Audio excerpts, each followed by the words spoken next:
parou para pensar que você pode estar sendo enganado? Eu sou Emily Almeida e junto com Samuel Soares, Mariana Paoli, Natália e Júlia Teixeira, vamos contar que isso acontece bem mais do que você imagina.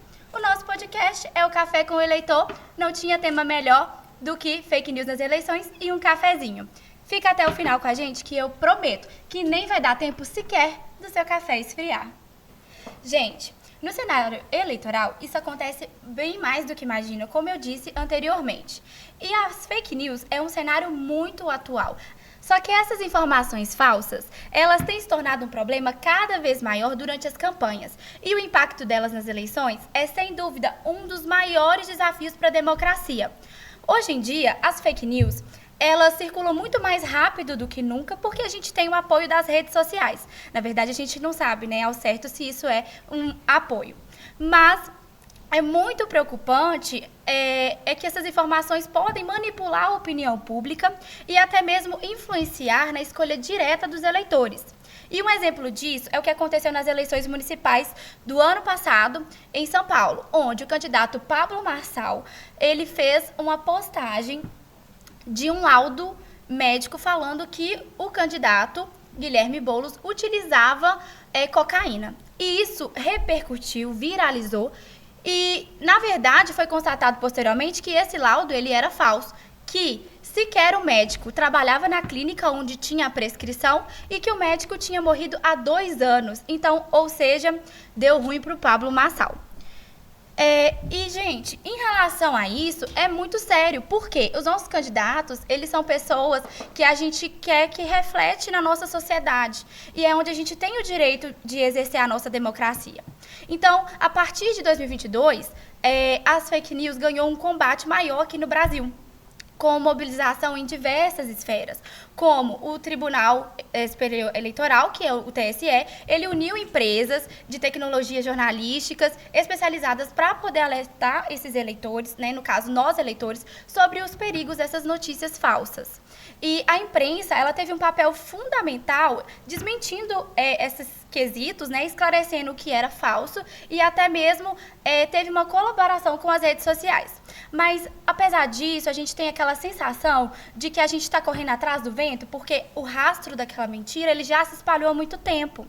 E é nesse contexto que surgem questões urgentes que merecem ser analisadas, né? É como o que pode ser feito ou até onde vai a nossa liberdade de expressão. E a pergunta que não quer calar é: até onde a democracia ela resiste quando a mentira é bem contada?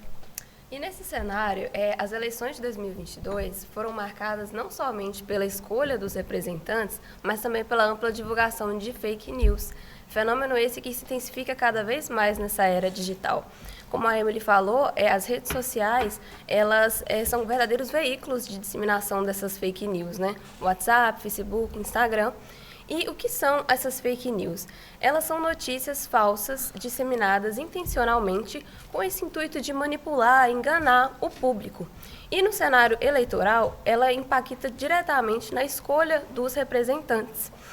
E essa divulgação de fake news, principalmente na questão eleitoral, ela radicaliza a discussão política, mina a confiança nas instituições democráticas e fragiliza todo o processo eleitoral.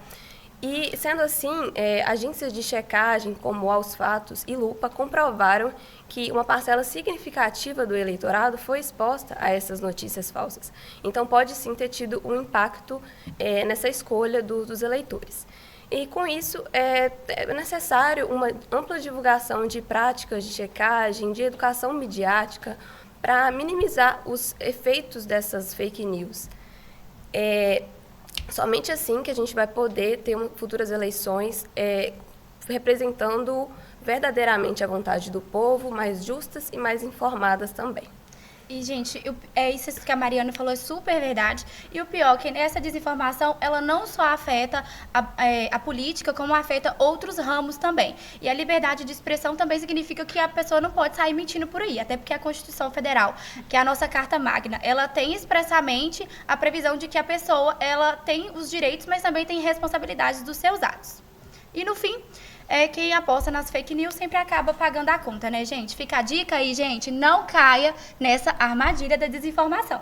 É como diz aquele ditado popular, né? Vale tudo nas eleições, só não vale perder. Mas será que vale tudo mesmo?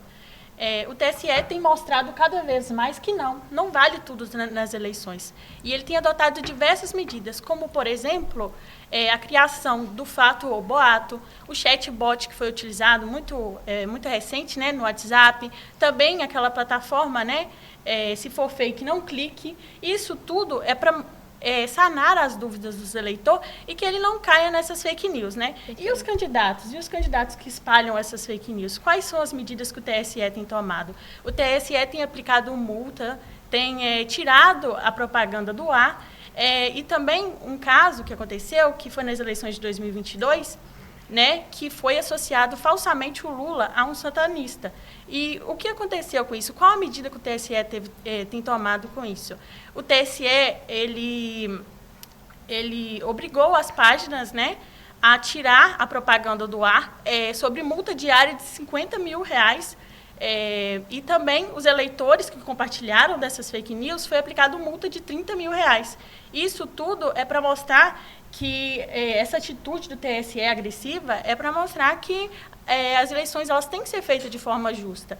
E também, né, despertar esse senso crítico no eleitor, para que o eleitor ele possa proferir o seu voto de forma consciente. Bem, complementando um pouquinho a fala, né, de você, Mariana, da Emily e da Júlia, eu vou falar um pouquinho sobre a jurisprudência mesmo do STF e do TSE a respeito do assunto, principalmente sobre a questão das eleições de 2022, que foi basicamente um marco na vinculação dessas notícias falsas, principalmente a campanha eleitoral, na intenção mesmo de manipular os votos dos eleitores.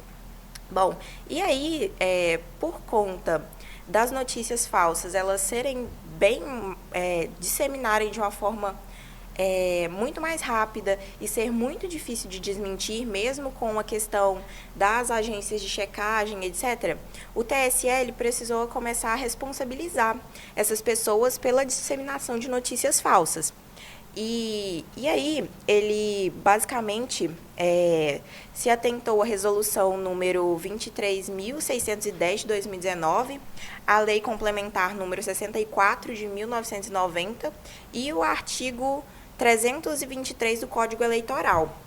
E aí, ele começou a punir a divulgação de notícias falsas na intenção de influenciar o voto. Além dessa questão, também é muito bom mencionar o inquérito das fake news, que foi um julgamento anterior a esse, realizado pelo STF, na intenção de punir as notícias falsas vinculadas aos membros da Corte do STF, e ele teve base no artigo 43 do Regimento Interno do STF. E aí, só para a gente traçar uma linha, é muito importante a gente saber dessas jurisprudências mais anteriores, porque são elas que começaram a traçar essa linha de que você pode sim dar sua opinião, porém, quando essa opinião é uma opinião falsa, e principalmente quando ela é vinculada à manipulação do voto dos eleitores, ela vai ser uma opinião que vai ser responsabilizada. Perfeito.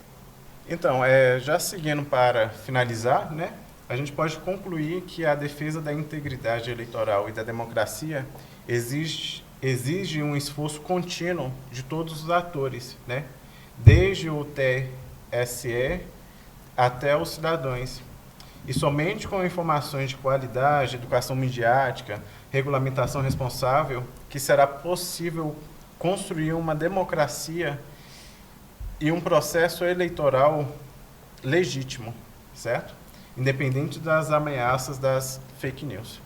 E aí, gente? Curtiu o nosso café de hoje? Muito obrigada por terem nos acompanhado até aqui. Foi um prazer estar com vocês. Espero que possamos ter agregado na vida de vocês. E se você gostou, não esquece de dar aquele like e compartilhar com seus amigos. Porque um bom café e uma boa conversa merecem ser compartilhados, não é mesmo? Muito obrigada.